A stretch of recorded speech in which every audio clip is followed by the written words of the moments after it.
welcome to LarpCast, Season 10, Episode 2. My name's Ryan Artenen here, and we are going to explain some of our opportunities that we have this go-round as opposed to when we were doing the other game systems, primarily Myths and Legends.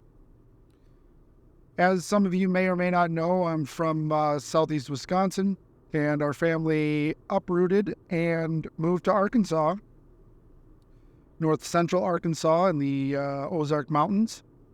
And we did this for a number of reasons, but primarily so we could grow food year round. We got a little homestead. We got a homestead channel. We do a lot of 4x4, four-wheel drive, motorcycling stuff. And the trails here are way better than the trails in southeast Wisconsin. The beauty of the Ozarks is hard to describe. It's an old school beauty. It's a rough and tough beauty.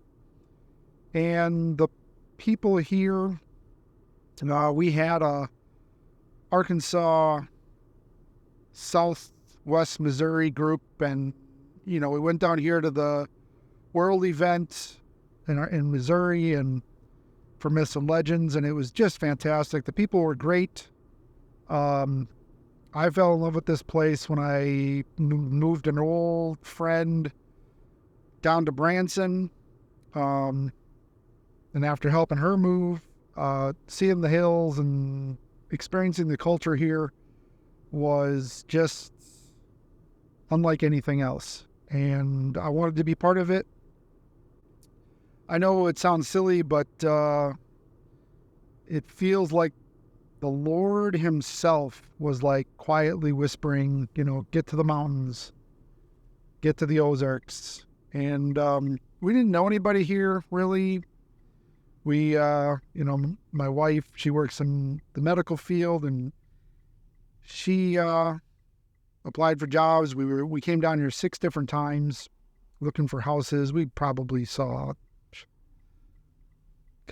over 100 properties.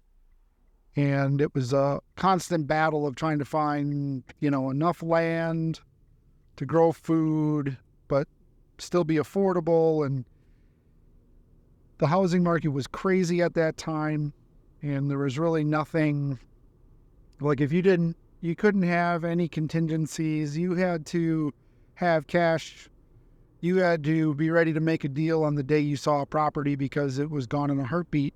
So it was very tough. We lost some deals. One in particular that would have been a fantastic LARP location. And when we were looking for properties, that was initially some of the stuff that I was always considering. In the back of my mind, I was never going to be done doing the LARP stuff. It was just, I was on hiatus. I'd be back somehow. And either, join a local group or make something, whatever. And so we found a little place. And it was kind of like divine intervention because this place was on Zillow, but it had no pictures. It had no agent. It was weird. Like you drove by and it barely didn't even look for sale. And it was a little barndorium, it's a pole barn with a little bit of a living quarters in it, 5 acres, and nice neighborhood, dead end, paved roads, out of town, but close enough to town where you weren't driving for an hour just to get anywhere. And that's the norm down here in the Ozarks. It's like anywhere you go of significance, it's 20 miles away. Yeah, but it takes an hour to get there because you're going up and down mountains and traversing and that kind of stuff. So we found the place. We moved down here. Wife works at the local hospital, and we put in a little garden, and I wanted to do a homestead. I wanted to teach people how to grow their own food, live self-sufficiently, learn all the aspects of raising crops and animals. We were doing a lot of the crop stuff in Wisconsin. We brought a lot of that stuff into our LARP games too, where in Greycore from near Madison area, in Wisconsin, really not Madison, but between Milwaukee and Madison, we'll go that way. And he was an herbalist, like really good at bringing in, natural elements into the game to make them feel more real. And at the same time, making herbalist things with invasive species so that we were actually picking the things out of the natural environment that didn't belong there. So it was a very clever way to do that. It was very complex, however, so it was harder to explain. But he taught you a lot about plant life. And if you studied it and you learned it, you were going to be in a good place in those games. So it was a very neat way to work with parks departments to get access to land that otherwise wouldn't have been accessible. Down here, there are so many wilderness areas, you can basically just throw a stick at them. There's the natural beauty of the countryside. A lot of it looks like medieval Europe. A lot of it looks like Ireland. A lot of it looks like Scotland. You can find areas that look barren like the plains, right on down to Egyptian water and desert. It's weird. The Ozarks has so many different biomes of diversity. To be able to set up realms in those areas would be fantastic. So we got our little thing going here. And again, we know nobody. We didn't have anything. I didn't have any network here. It was basically just wherever we could find work, that's where we settled. And our son joined the local basketball team, and, we joined a local church, and based on what our neighbors were going to, and just good community. There's just, we fell into the right hands. We found friends from Wisconsin down here. We found people from Wisconsin down here. And in the Ozarks, almost everybody, well, I'd say probably more than 70% of the people down here are not from here, especially recently. People are seeking refuge in a slower paced, more sustainable environment, and the Ozarks has a lot of that to offer. Less cost for land, but the soil is ramp in a lot of cases, where you don't even have soil, you have rocks. Arkansas grows rocks, especially in northern Arkansas. So you got to kind of take that stuff into perspective. But we did go and find, because we have to go up to Missouri. We're on the Missouri-Arkansas border pretty much. And, to go to any big retail store like a Costco or something, we do a lot of freeze-dried food, and a lot of times we get our stock from organic means, but you can also get them from organically flash frozen from Costco and Sam's Clubs and that kind of stuff. So we have to commonly go to Springfield and some of the bigger cities for some of the stuff we manufacture. And one of the trips out there was a castle. I'm like, okay, yeah, like a facade. Like usually a castle facade, or you go to a Renaissance fair and it's like not really, you got the Bristol and the San Francisco and the New York Renaissance fairs, which they got a little bit better buildings, but there's a lot of them that just don't have permanent structures. There's a lot that do, but you got, how do you take in a whole castle? So we went to this castle. They were doing tryouts for their spring pirate mystery event, and they do Christmas events, and we seem to align. The owners of the castle make it very apparent on their websites that, their core beliefs, their values, their faith, their family, it's all very important to them. And so I felt very comfortable, going out to do a casting of appearance to help them at this spring event. So we go out there, and it is no joke, man. It's like 300 acres. You're crossing a moat. You got the big lion heads at the gate. You are in the middle of nowhere in the hills of the Ozarks. And it's like, you got to like pinch yourself when you pull up to the front and you see the grand entrance to the castle. It is a sight to behold. And you can tell it's a little rundown. This world famous architect built a castle for his wife. So it's like a 17th century castle built with modern architecture styles, so it would last longer. So it would last longer. But it has, it has a range of different architectural styles in it. I mean, it would work for what we would want to use it for LARP, for medieval-ish stuff. But it's closer to a bigger city, and they do a lot of volunteer work with local schools, helping with their art department and theater departments and stuff, because a lot of the rural schools don't have that. So they use the castle area for that a lot of times. Met the owners, fantastic people. Tried out, no problem with that.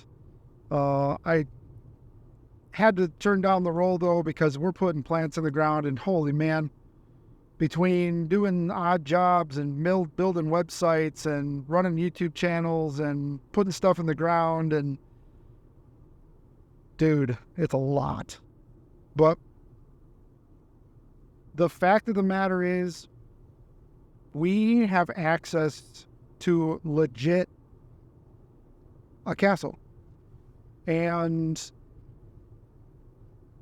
it would be right now they do a lot of weddings and that kind of stuff. So, I mean, to get in there and rent the castle, it's insane. Like, it is ridiculously expensive. And the county jacks around their taxes. And I mean, like, they have had to endure a lot of political baloney. But, everybody thought this was going to be this huge tourist attraction, and it's really just a husband and wife team who built the castle. And, it's really neat. And there's enough area around the castle to host a number of different armies. You could put, entire villages out there. And if there is enough people there and enough interest, I believe they would allow a lot of that to happen. So again, if you're I want to get back into doing a lot more of the historical live action role play, and that may be a venue that we can somehow sneak in there and utilize, or help build an audience for their stuff, for our stuff, help other groups use it, however we can collaborate to use that property and help everyone out at the same time. I think that would be a synergy worth exploring. It is a little far for me, though. It's like an hour and a half, 2 hours away. So it's like one of those things where I don't want to just go there for a few hours. It's got to be an overnight trip kind of deal. And a lot of the LARP stuff didn't make it to Arkansas. I had to give away a lot of it or throw a lot of it away.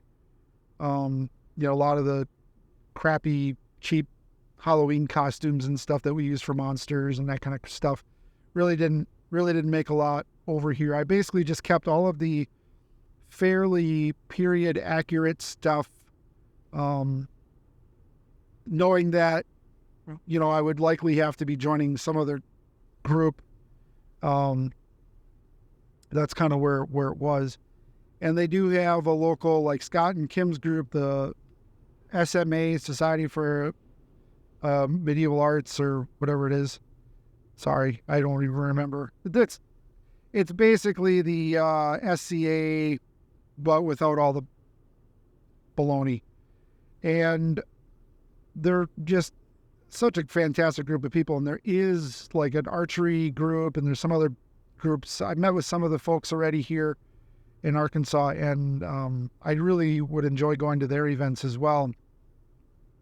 And a lot of the Wisconsin, Scott and Kim became king and queen of this new system, and their coronation and stuff were, I couldn't attend, unfortunately, but I wanted to. But there's just getting a homestead set up, getting all the stuff ready. It's just a monumental amount of work. So getting back into it, I really hope to attend more of their events. I'll do some reporting too from like a LarpCraft standpoint. We'll do some interviews and camera stuff, and I'll help them out with their marketing and advertising and whatever they need help with. I'll, if I have time, I'll do it. But the point is we are, gamers, we're role players, we're people who are interested in history and trying to have a higher immersion standard between like the SMA and the stuff we're going to try to do and some other groups. There are some other like AmpGuard and Boffer type lower immersion stuff. I met some of those players too. Again, just kind of, it's fantastic. The people are just, everybody here is so nice. And when we came down from Mist, the Missouri, Arkansas folks, just great people. So hopefully we can, spark something back up again and do some things. We have Arkansas is called the natural state, and it's no joke. We have access to land here that most other places would dream of. But on our homestead too, we do have 9 areas that we set aside for camping, and we got 10 areas. And we couldn't really host games there. We could do practices and such, but like if somebody wanted to come in for a game and we have it at a separate location, they could stay at our place, beforehand or after or whatever. So they wouldn't have to leave right away. But it's definitely, and that beep you heard in the background, I'm still driving. So I run package deliveries between planting sessions, between making websites and making these podcasts and doing all this stuff. I'm running on lots of irons in the fire, and you just do what you got to do to make ends meet and build the dream. So my apologies, the phone, I can't turn that beep off when I'm plugged into that Android Auto stuff. It like takes over your phone. But at any rate, we have a lot of land we can use. We have literally a castle we could use. We have a fair amount of large cities in the area that we could, start LARP groups at, help with inner city stuff, do a lot of rules stuff, get with theater groups and colleges. And there's a lot of different ways to get involved. And from a hosting standpoint, our little group here, I live near a town called Mountain Home, Arkansas. Little 13,000 people, retirement community, not real big, not a lot of stuff. They have a gaming store, but it's not open all the time. It's going to be a tough crowd, but like you just start talking to people and you go to the Renaissance fairs and you get involved, and you start to find people who are interested in this stuff. Lots of gamers, cosplayers, come from, the video game background, the fantasy background, the comics background. So, you have a lot of stuff in common with a lot of people. You just gotta get out there and do stuff. And, we'll make a little Facebook group again, and we got a couple of people in there, and we've had a couple meetings with some people. We're going to start swinging swords again and just getting back into it. So there's a lot of things that, from a game standpoint, if you don't have a group near you, some of us are, you got to bite the bullet and do it. And, start hosting it yourself with you and your couple of friends. If you got some friends to do this with, get a few, LARP swords and go in the park or backyard and just start having fun and see if it's something you want to do. And if you got a flavor for it and you really enjoy it, then reach out, start a group, join a group, or whatever. Folks like myself are here to help you. And there's a lot of resources for people who want to do live action role play. There's a fantastic amount of talent in this realm of this industry that you can utilize. There's books written, there's loads of different podcasts. There's just, if you want to get into this, there's people for you. Some of these games are a little more risque, not family friendly. So you got to be aware of that. There's a lot of alternative lifestyle, how would you put this? Like, there's a diversity of mentalities that may not be right or wrong for what you're looking for. So you got to kind of do some research. You're going to have to come to a game or go to a practice, meet up with some of these people over coffee or something, and just see if it's what you want to do. You got to start somewhere. So, yeah, we want to keep building our game system and help others. We're going to be I want to get back into doing more videos. I'm going to be selling my Artenen armor because it's articulated plate, and I want to if I do attend SMA events, I want to be running in the same time period as my friends. And even though we may not be in the same clan, we can be in the same time period for stuff. So I basically am going to like switch up all of my armor to match theirs. And so I'm going to have to sell a bunch of the LARP stuff and do that. But that's the way it goes. You evolve. And I remember, I think I bought this first thing at Dark Knight Armory, 2010. And it's just, you just keep acquiring this stuff and start making some of it. And it's fun. It's a good time. So, again, for podcast number 2 here on season 10, we're continuing to write the rule book. We don't have the registration up yet at the time of this recording, but probably by the time most of you listen to it, you'll be able to go to Vicentia.com. The links will be in the show notes, and you'll be able to check it out. Check out the rule book. Check out how we we're pretty chill about getting things going, pretty low key, casual.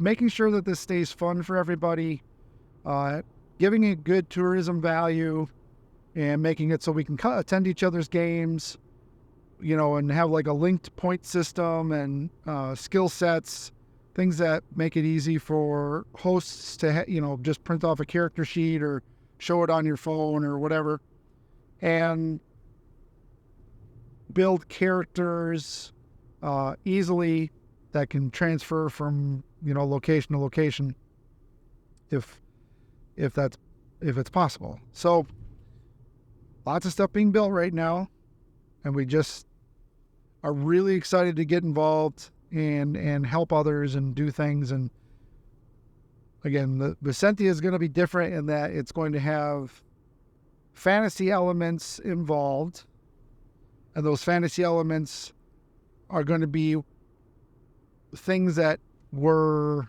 historically referenced fantasy. So you're not going to see a lot of your video game fantasy stuff. It's going to be period appropriate fantasy stuff that we'll write in. So there's still fantasy elements. There's still some magic stuff and all that, but it's going to have a reference point in history. The scrolls, the manuscripts, the history books have to mention it. The tapestries, the artistry pictures have to represent it. And I think that's what we bring to the table over other groups, is we're trying to be historically accurate, but having those fantasy elements are really needed to appeal to the masses in a lot of cases. So check out our rule book, check out how we're doing this. You can see our story being developed on the website, the world, the basic continent stories, and then the hosts are going to be able to, and the players are going to be able to expand upon those stories and make it their own. So we did that with Myths and Legends. It worked really great. We could have written books on those storylines. And we really hope that that's going to happen again with this game system. So I'll wrap up this podcast. It's been a pleasure speaking. Thank you for listening. Please like, share, subscribe, download, share with your friends. New game system coming online. We hope to see you out in the games. This is Ryan Artenen here. Thanks for listening.